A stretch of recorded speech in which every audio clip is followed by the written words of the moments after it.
नमस्कार। मैं हूं डॉक्टर शैलेश मोदनवाल। श्रेया ज्योतिष केंद्र में आप सभी का हार्दिक स्वागत करता हूं।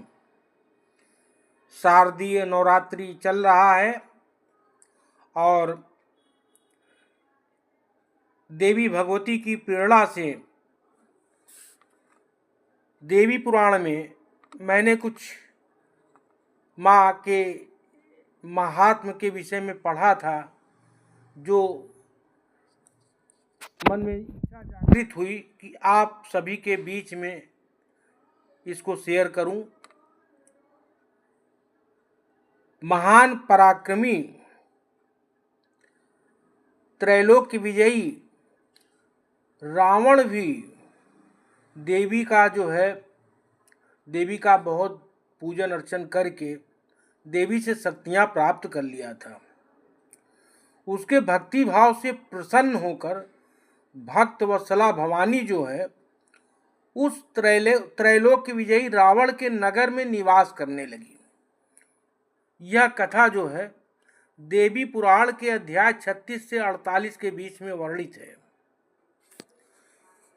जगत को सताने के कारण उसके पूर्ण क्षीण होने पर प्रचंड तेजस्विनी जगदम्बा ने श्री रामचंद्र द्वारा पूजित होकर उसका बांधव सहित नाश कर दिया। अर्थात भगवान मर्यादा पुरुषोत्तम श्री भगवान रामचंद्र जी ने देवी कात्यायनी का जो है पूजन अर्चन किया और जो योगिनियां जो है रावण के लंका में निवास कर रही थी, क्योंकि जब तक लंका में देवी की योगिनियां जो उनकी शक्ति थी निवास करती, तब तक रावण पर विजय प्राप्त करना संभव नहीं था।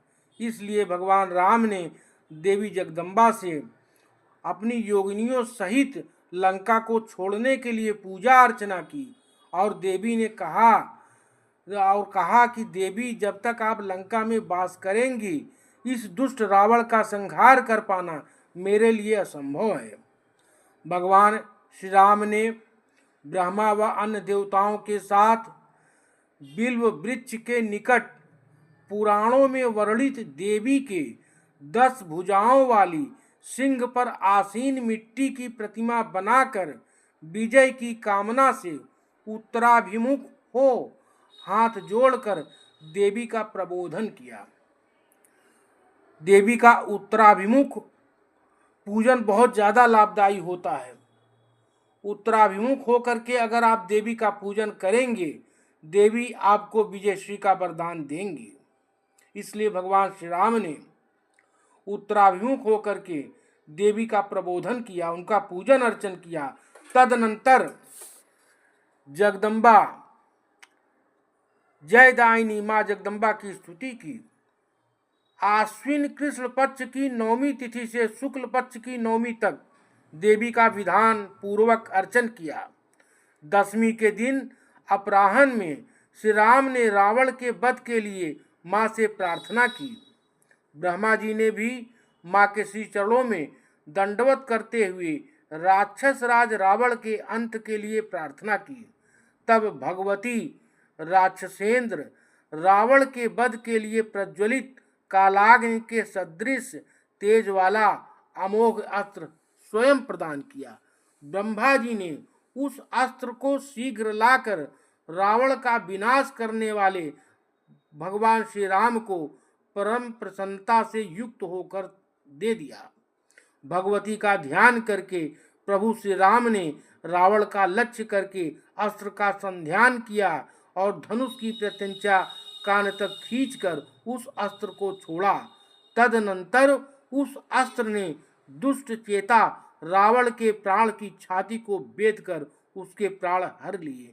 चारों ओर जय जयकार होने लगी। देवताओं ने आकाश से पुष्प वर्षा करने लगे।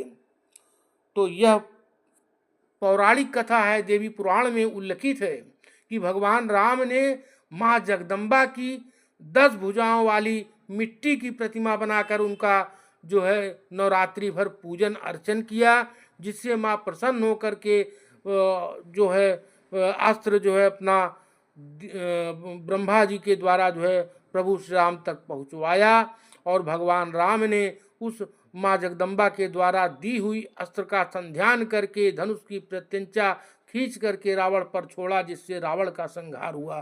तो जगदम्बा भगवती की कृपा के बिना कोई कार्य संभव नहीं है।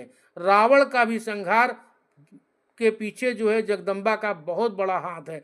जगदम्बा की कृपा जिसके ऊपर हो जाए वह सब काम कर लेता है। इसीलिए तो इनको शक्ति कहा गया है। दुर्गा सप्तशती में भी लिखा हुआ है, या देवी सर्वभूतेषु शक्ति रूपेण संस्था नमस्तस्यै नमस्तस्यै नमस्तस्यै नमो नमः। माता वात्सल्यमयी है। इनके श्री चरणों में भक्ति समर्पित करते हुए प्रणाम करता हूँ और उम्मीद करता हूँ आप लोगों को कथा पसंद आई हो।